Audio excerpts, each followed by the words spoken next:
कहानी की शुरुआत एक तबाह हुई दुनिया से होती है, जहां पर एक गाड़ी बहुत तेजी से कहीं जा रही होती है। असल में इस गाड़ी में जॉर्ज और ब्रेंडा होते हैं, जो एक ट्रेन का पीछा कर रहे होते हैं, क्योंकि उस ट्रेन में मिन्हो होता है, जिसे बाकी इम्यून बच्चों के साथ कहीं ले जाया जा रहा होता है। ब्रेंडा गोलियों से ट्रेन के ड्राइवर पर गोलियां चलाती है ताकि ड्राइवर का ध्यान भटकाया जा सके, और इसी का मौका देखकर थॉमस और विंस अपनी गाड़ी को ट्रेन के पीछे ले जाते हैं। अब विंस गाड़ी को ट्रेन के करीब लेकर जाता है और थॉमस ट्रेन पर चढ़ जाता है। अब विंस की ट्रेन पर चढ़ने की बारी होती है, लेकिन जैसे ही वो जंप लगाने वाला होता है, गाड़ी के टायर फट जाते हैं और गाड़ी ट्रेन से दूर होने लगती है।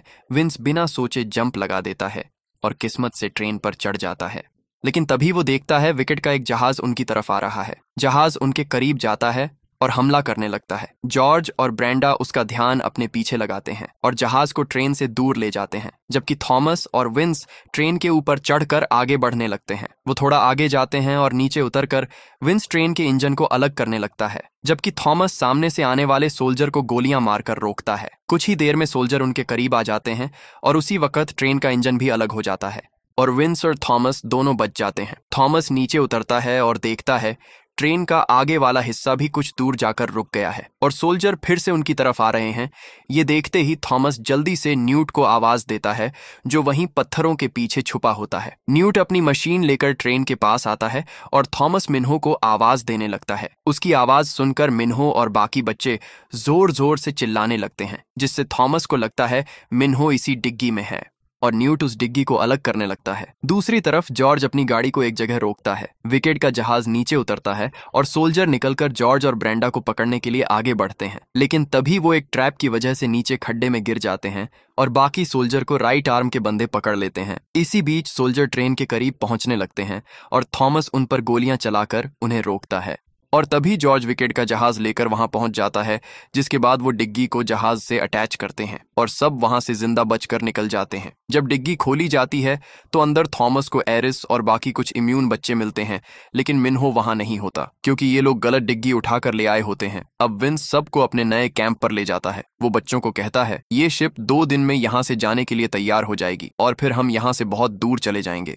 जहां हम सुकून से बिना विकेट की परवाह किए जी सकेंगे। जॉर्ज जब ब्रेंडा का पांव देखता है तो वो पूरी तरह ठीक हो गया होता है और ब्रेंडा अब इन्फेक्शन से ठीक हो गई होती है। एरिस थॉमस को बताता है, विकेट वाले हमें किसी शहर में ले जा रहे थे, मगर मुझे पता नहीं वो कहाँ है। ये सुनकर थॉमस मैप चेक करता है और उसे ट्रेन का आखिरी स्टॉप मिलता है, जहां एक शहर है। थॉमस विंस को कहता है, हमें उस शहर में जाकर हमला करना चाहिए और मिन्हो को वापस लाना चाहिए, लेकिन विंस ऐसा करने से मना कर देता है, क्योंकि वो मिन्हो के लिए बाकी बच्चों को कुर्बान नहीं करना चाहता और साथ ही उसे लगता है अब कोई भी शहर नहीं बचा है। तभी जॉर्ज कहता है, एक शहर है, मैंने उसे देखा है, लेकिन वहां जाना अपनी मौत को दावत देना है। जब सब बातें कर रहे होते हैं तभी उन्हें बाहर से जहाजों की आवाज आती है, जिसे सुनते ही वो सारी लाइट्स ऑफ कर देते हैं। अब जहाजों को देखकर थॉमस को भी समझ आ जाता है बच्चे इस जगह सुरक्षित नहीं हैं, और अगर उन्हें जल्द ही सेफ जगह नहीं ले जाया गया तो जल्द ही विकेट उन्हें फिर से ढूंढ लेगी। इसीलिए थॉमस अकेला ही मिन्हो को बचाने का फैसला करता है। आधी रात को जब थॉमस गाड़ी के पास जाता है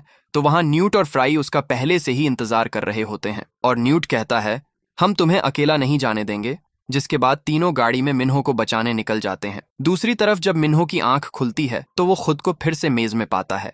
अब ये नजारा देखकर मिन्हो पूरी तरह घबरा जाता है और उसे कुछ भी समझ नहीं आता। तभी उसे एक बच्चा भागता हुआ दिखता है। मिन्हो उसका पीछा भागता है और अचानक एक टनल में पहुंच जाता है। अब मिन्हो को कुछ भी समझ नहीं आ रहा होता और तभी वो देखता है एक रीवर उसकी तरफ आ रहा है। रीवर को देखते ही मिन्हो तेजी से भागने लगता है, लेकिन अचानक मिन्हो की बॉडी फ्रीज हो जाती है और वो उड़कर छत से चिपक जाता है। मिन्हो रीवर की वजह से पूरी तरह डरा होता है। रीवर उसके करीब आता है और अपना मुंह खोलता है, जिससे मिन्हो का डर आसमान छू लेता है। असल में मिन्हो लैब में होता है और विकेट वाले मिन्हो को उसकी यादों के जरिए डराते हैं, और डर की वजह से मिन्हो का शरीर फ्लूइड बनाने लगता है, जिसे विकेट वायरस के इलाज के लिए इस्तेमाल करने वाली थी। डॉक्टर एवा और टेरेसा भी ये एक्सपेरिमेंट होते मिन्हो को देख रही होती हैं। टेरेसा को मिन्हो को दर्द में देखना बिल्कुल अच्छा नहीं लगता, लेकिन वायरस के इलाज के लिए उसे ये करना पड़ रहा था। दूसरी तरफ थॉमस एक टनल से जा रहा होता है और तभी उसके सामने एक क्रैंक आ जाता है। उसे देखकर थॉमस कहता है, फिक्र करने की जरूरत नहीं, ये एक ही है। लेकिन अगले ही पल बहुत सारे क्रैंक गाड़ी पर हमला कर देते हैं। फ्राई तेजी से गाड़ी चलाता है और क्रैंक से पीछा छुड़ाने की कोशिश करता है और इसी बीच गाड़ी उल्टी हो जाती है। थॉमस और फ्राई तो बिल्कुल ठीक होते हैं, लेकिन न्यूट के हाथ में चोट लग जाती है। अब जैसे ही वो गाड़ी से बाहर निकलते हैं, क्रैंक उन्हें चारों तरफ से घेर लेते हैं और बचने का कोई रास्ता नहीं होता। लेकिन तभी ब्रेंडा और जॉर्ज वहां आ जाते हैं और तीनों को गाड़ी में बैठाकर टनल से बाहर ले जाते हैं। थोड़ा आगे जाने पर उन्हें वो विकेट का शहर दिख जाता है, जिसे एक पुराने शहर के बीच में बनाया गया होता है और उसके आसपास बड़ी बड़ी दीवारें होती हैं। इसी शहर में विकेट का हेडक्वार्टर होता है, जहां एवा डायरेक्टर को बताती है कि वायरस का असर 300% तक बढ़ गया है और 1 महीने के अंदर पूरा शहर क्रैंक में बदल जाएगा। लेकिन हमारे पास अभी भी एक उम्मीद है मिन्हो, वो कहती है। मिन्हो के अंदर जो फ्लूइड मिला है वो अभी तक का सबसे स्ट्रांग फ्लूइड है और हम उससे वायरस का इलाज ढूंढने की कोशिश कर रहे हैं। और एवा डायरेक्टर से बाकी बच्चों पर एक्सपेरिमेंट करने की इजाजत मांगती है। डायरेक्टर कहते हैं, हमें लगता है हमें और सेफ जोन बनाने चाहिए ताकि ज्यादा से ज्यादा लोगों को बचाया जा सके। ये सुनकर टेरेसा आगे आती है और कहती है, हम सेफ जोन में इंसानों को कभी भी सुरक्षित नहीं रख पाएंगे। आज नहीं तो कल वो भी क्रैंक बन जाएंगे और इसीलिए हमें इस वायरस का इलाज ढूंढना ही होगा। अब टेरेसा की बात सुनकर डायरेक्टर उन्हें बाकी बच्चों पर एक्सपेरिमेंट करने की इजाजत दे देते हैं। दूसरी तरफ थॉमस अपने साथियों के साथ शहर के बाहर पहुंच जाता है, जहां भी बहुत सारे लोग होते हैं। वो सब विकेट के शहर में जाना चाहते हैं, लेकिन विकेट किसी को भी अंदर आने नहीं देती। तभी थॉमस की नजर कुछ बागियों पर पड़ती है, जो लोगों को विकेट के खिलाफ भड़काकर दीवार की तरफ ले जा रहे होते हैं। थॉमस को लगता है वो भी इनके साथ अंदर घुस सकता है और इसीलिए वो भी उनके पीछे जाने लगता है। इसी बीच एक मास्क वाला आदमी उन्हें घूरने लगता है, लेकिन थॉमस उस पर ज्यादा ध्यान नहीं देता है। जैसे ही वो थोड़ा आगे जाता है तो देखता है कुछ मास्क वाले आदमी उनकी तरफ बढ़ रहे हैं। इसी बीच ड्रोन थॉमस का टैग स्कैन कर लेता है, जिससे जेनसन को पता चल जाता है कि थॉमस दीवार के सामने ही है। जिसे देखते ही जेनसन हमला करने का ऑर्डर देता है। अब दीवार से हथियार निकलते हैं और लोगों पर हमला होने लगता है। थॉमस और उसके साथी जान बचाने के लिए पीछे भागते हैं, लेकिन तभी मास्क पहने आदमी उन सबको पकड़ लेते हैं और वैन में बैठाकर अपने अड्डे पर ले जाते हैं। जॉर्ज गुस्से में एक सोल्जर को मारते हुए वैन से बाहर निकलता है और उससे ब्रेंडा का पूछता है। ब्रेंडा दूसरी वैन से निकलती है और जॉर्ज को शांत करती है। मास्क पहना एक आदमी कहता है, हम तुम्हारे दुश्मन नहीं दोस्त हैं। वो अपना मास्क उतारता है और वो और कोई नहीं अपना गैली होता है।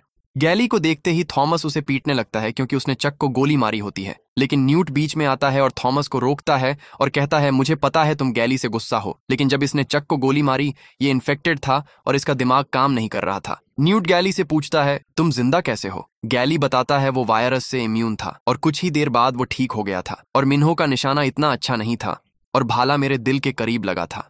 मेज के बाहर मुझे ये ग्रुप मिला और वो मुझे अपने साथ यहाँ ले आए। गैली न्यूट से पूछता है, तुम लोग यहाँ क्या कर रहे हो? न्यूट बताता है, हम विकेट के शहर में जाना चाहते हैं क्योंकि मिन्हो उसके पास है। ये सुनकर गैली कहता है, मैं तुम सबको शहर के अंदर ले जा सकता हूँ, और वो उन्हें अपने बॉस लॉरेंस के पास लेकर जाता है। अब लॉरेंस को भी क्रैंक ने काटा होता है, लेकिन उसने किसी तरह विकेट से फ्लूइड ले लिया होता है और उसकी वजह से उसका शरीर तो क्रैंक बन गया होता है, लेकिन दिमाग उसके काबू में होता है। थॉमस उसे कहता है, गैली ने कहा, तुम हमें शहर के अंदर ले जा सकते हो। लॉरेंस कहता है, तुम शहर के अंदर तो जा सकते हो, लेकिन विकेट के हेडक्वार्टर के अंदर जाना मुश्किल है। गैली कहता है कि मेरे पास एक रास्ता है, लेकिन उसके लिए हमें थॉमस की जरूरत पड़ेगी। लॉरेंस कहता है, तो आखिर मैं अंदर जाने के लिए तुम्हारी मदद क्यों करूं? थॉमस की नजर लॉरेंस के पास फ्लूइड पर पड़ती है, जो काफी कम होता है, और वो कहता है, तुम्हें जिंदा रहने के लिए फ्लूइड की जरूरत है, और अगर तुम हमें अंदर भेजते हो तो हम तुम्हारे लिए फ्लूइड भी ले आएंगे, जिससे तुम और दिन जिंदा रह सकते हो। अब इस पर लॉरेंस थॉमस और उसके साथियों को अंदर भेजने के लिए मान जाता है।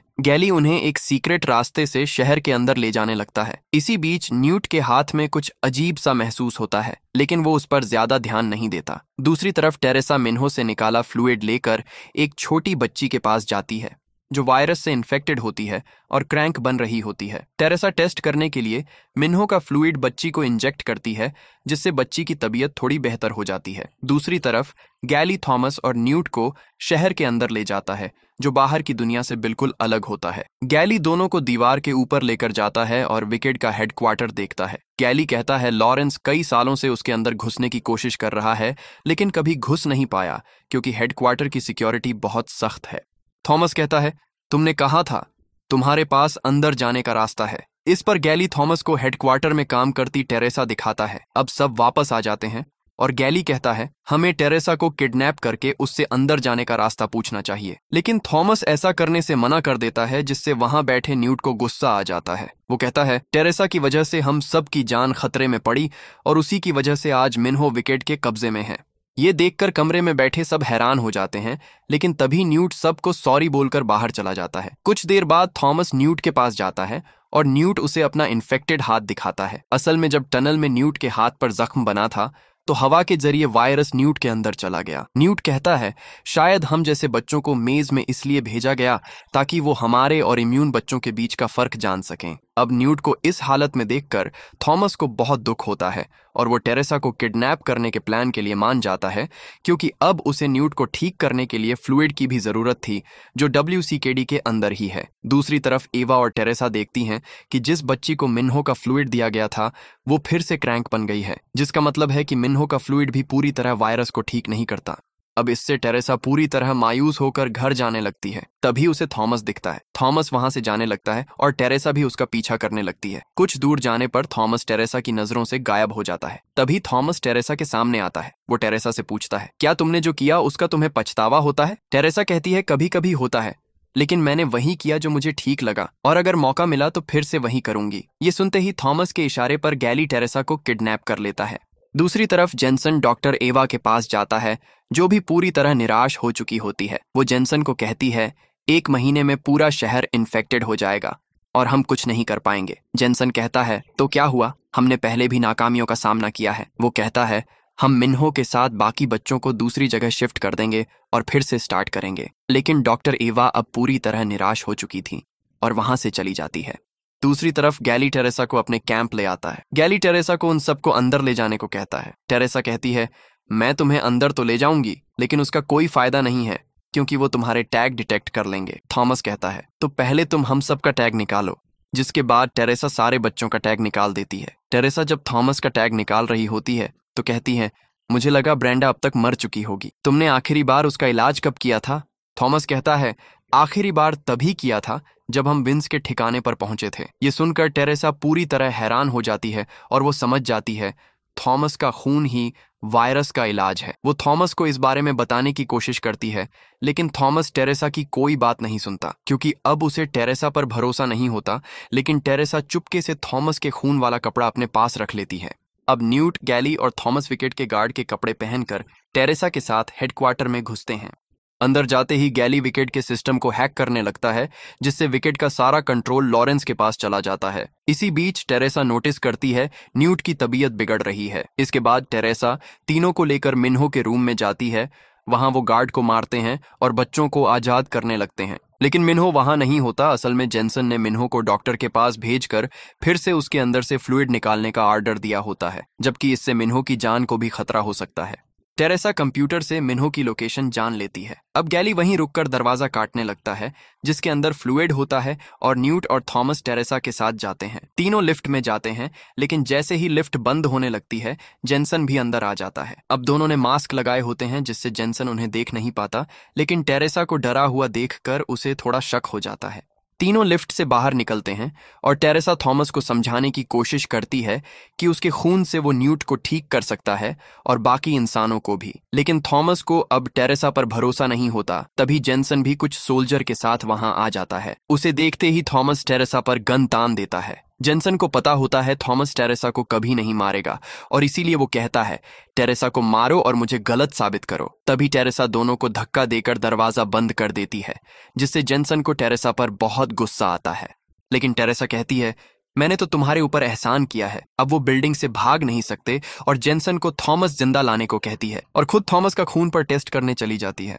दूसरी तरफ गैली फ्लूइड हासिल कर लेता है और बच्चों को लेकर बेसमेंट में पहुंचता है, जहां ब्रेंडा बस में उसका इंतजार कर रही होती है। गैली बच्चों को बस में बैठाता है और खुद थॉमस को लाने चला जाता है, जबकि ब्रेंडा उनका इंतजार करने लगती है। लेकिन तभी वहां पुलिस बच्चों को ढूंढते हुए वहां आ जाती है। अब ब्रेंडा थॉमस को छोड़कर जाना तो नहीं चाहती, लेकिन उसके पास कोई रास्ता नहीं होता और वो तेजी से बस को चलाने लगती है और शहर से बाहर निकलने की कोशिश करती है, लेकिन पुलिस बस को चारों तरफ से घेर लेती है। अब ब्रेंडा पूरी तरह फंस चुकी होती है वो आराम से बाहर निकलती है और आसमान में एक फ्लेयर चलाती है, जिससे ऊपर क्रेन में बैठे फ्राई को इशारा मिलता है और अगले ही पल वो ब्रेंडा के पास क्रेन की चेन फेंकता है। ब्रेंडा जल्दी से चेन को बस से अटैच करती है और बस में बैठ जाती है।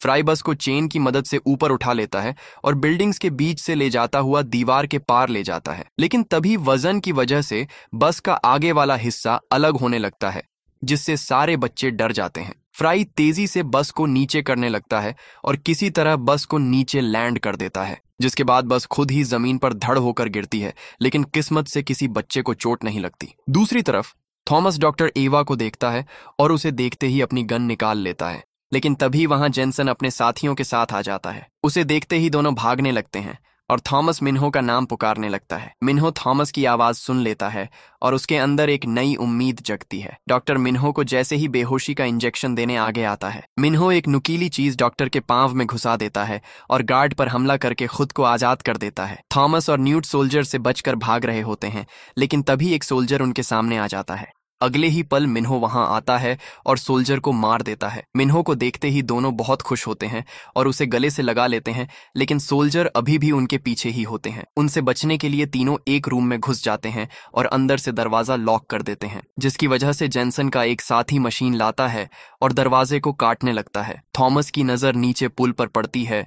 वो खिड़की तोड़ता है और कहता है, हमें कूदना होगा। तीनों नीचे कूदने से डर रहे होते हैं क्योंकि ऊंचाई बहुत ज्यादा होती है, लेकिन उनके पास कोई और रास्ता भी नहीं होता। जैसे ही जेनसन दरवाजा खोलता है, तीनों नीचे पानी में जंप लगा देते हैं और एक बार फिर जेनसन के हाथों से भाग जाते हैं। लेकिन जैसे ही तीनों पानी से बाहर निकलते हैं, उन्हें कुछ सोल्जर घेर लेते हैं, लेकिन तभी एक सोल्जर बाकियों को मार देता है क्योंकि वो गैली होता है। अब सब वहां से बाहर निकलने लगते हैं। दूसरी तरफ जब ब्रेंडा लॉरेंस के कैंप पर पहुंचती है तो वहां कोई नहीं होता, क्योंकि लॉरेंस अपने सारे आदमी लेकर दीवार के बाहर चला गया होता है।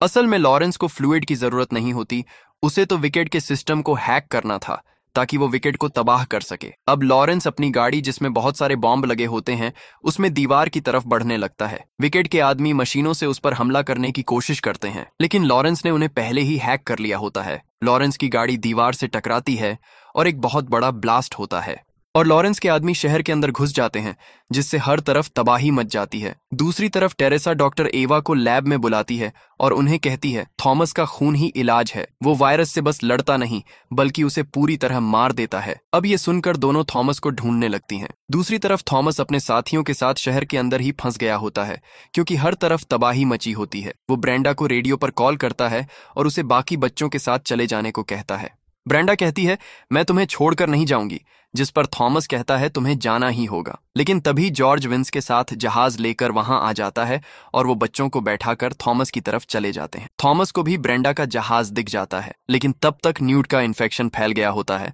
और वो क्रैंक बनने लगता है। ये देखकर थॉमस मिन्हो और गैली को ब्रेंडा से फ्लूइड लाने भेजता है ताकि न्यूट को बचाया जा सके। न्यूट पूरी तरह घबरा जाता है और थॉमस के हाथ में एक लॉकेट देता है, जिसके बाद थॉमस न्यूट को उठाकर ब्रेंडा की तरफ बढ़ने लगता है। थोड़ा आगे जाने पर न्यूट बेहोश होकर नीचे गिर जाता है।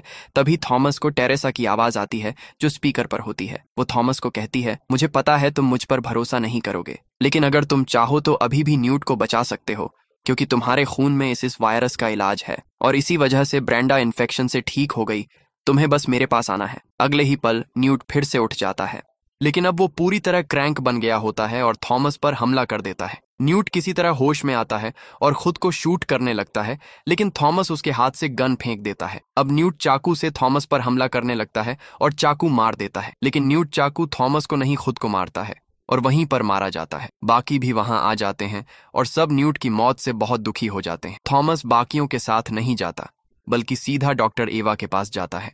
वो उसे कहता है, क्या सच में मेरे खून से इलाज मिल सकता है? डॉक्टर एवा कहती है, हाँ। ये सुनकर थॉमस गन नीचे कर देता है और कहता है, बाकी बच्चों को छोड़ दो। एवा कहती है, मैं वादा करती हूँ। लेकिन तभी जेनसन पीछे से डॉक्टर एवा को शूट कर देता है, जिससे वो मारी जाती है। असल में जेनसन अब सब कुछ अपने कंट्रोल में लेना चाहता है और उसे लगता है जिसके पास वायरस का इलाज होगा वो पूरी दुनिया पर हुकूमत करेगा। जेनसन थॉमस के करीब जाता है और उसकी गर्दन में सुई चुभाकर उसे बेहोश कर देता है।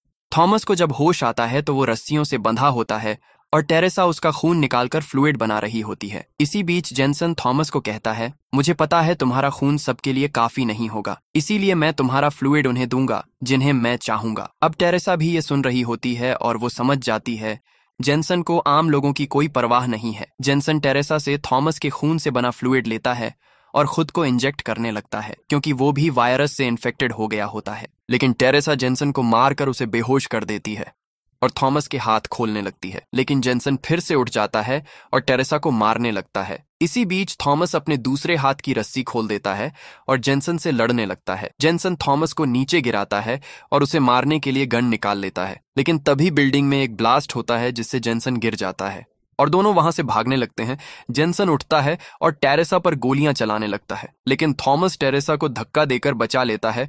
दोनों एक रूम में पहुंचते हैं और टेरेसा देखती है थॉमस को एक गोली लगी है। थॉमस टेरेसा को वहां से चले जाने को कहता है, लेकिन टेरेसा कहती है, मैं तुम्हें अकेला छोड़कर नहीं जाऊंगी। तभी जेनसन वहां भी पहुंच जाता है और टेरेसा को पकड़ लेता है, लेकिन थॉमस वहीं छुपा होता है। जेनसन थॉमस को कहता है, अगर सामने नहीं आए तो मैं टेरेसा को गोली मार दूंगा।